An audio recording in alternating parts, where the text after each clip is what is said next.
See this right here? I need to pay attention. Thank you. Let me tell you how this is going to work. We're going to be in a situation where once your checking account reaches a threshold of $10,000 worth of activity, then all of your information is going to start going to the IRS. To put that in perspective, the average family's checking account activity is about $61,000. So that's virtually everybody. So it's going to go to the IRS. Yeah. They're going to hire 87,000 new agents. Part of those agents are going to be looking at that information, again, at a cost of $80 billion. At that point, if they see something that they don't like, they're going to start sending you a threatening letter. This is happening now if you run afoul of the IRS. The problem is you get on the phone, you try and call them, they'll answer about 40% of the time. If you are fortunate enough where they answer the phone, it's not uncommon at all to be put on hold for an extended period of time. They actually have a thing after about 45 minutes. They have what they call a courtesy disconnect, where they hang up on you because they're trying to preserve your time. I was visiting with the accountants a couple weeks ago. One of them, literally important case, trying to get through. The IRS won't see you in person. All of this is done by phone. Important case, was on the phone for 4 hours. They tried to hang up on her, and she literally broke into tears. So these are very real things. The last thing that we need to be doing is giving the IRS 87,000 new agents, $80 billion.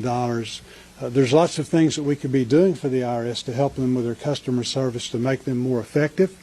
There's a tremendous amount of stuff going on now that with the current resources that they have, that they could be much more effective in collecting.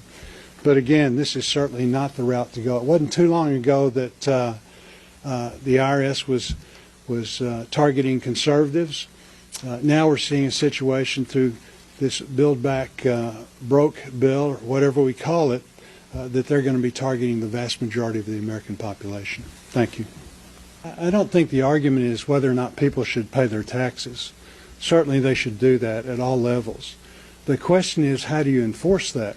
People should keep all of our laws, but we don't have people coming into our homes, searching around, trying to find evidence that we've done something wrong. The idea of you hitting a threshold in your bank account that was originally $600, which would include everybody. Now it's up to $10,000, average family $61,000. The idea of your financial transactions at that point going to the IRS is wrong. That's your business, unless they have evidence that you've done something wrong. The other problem is once you centralize that information, the IRS, the rest of our agencies are notorious for actually making it such that that information is not breachable. So instead of it being disseminated all over the country at various banks, all of a sudden it goes to one centralized location, and that's a recipe for the Chinese, the Russians, whoever, for some industrious hacker to get that information. So there's all kinds of things that are wrong about this. Your colleague pointed out that since 2010 there's been a reduction in funding of IRS. That's been done on a very bipartisan basis. Those were Democrat and Republican administrations, and Congress agrees. This has not been a partisan issue. Both Democrats and Republicans have agreed they've done a lousy job, and that's why they've chosen not to fund them. So the idea of hassling, and then two, not following up in a meaningful way, where the other part of the hassle is just enduring the crisis that comes with that as you're in the process of contacting them and working it out, is simply not right.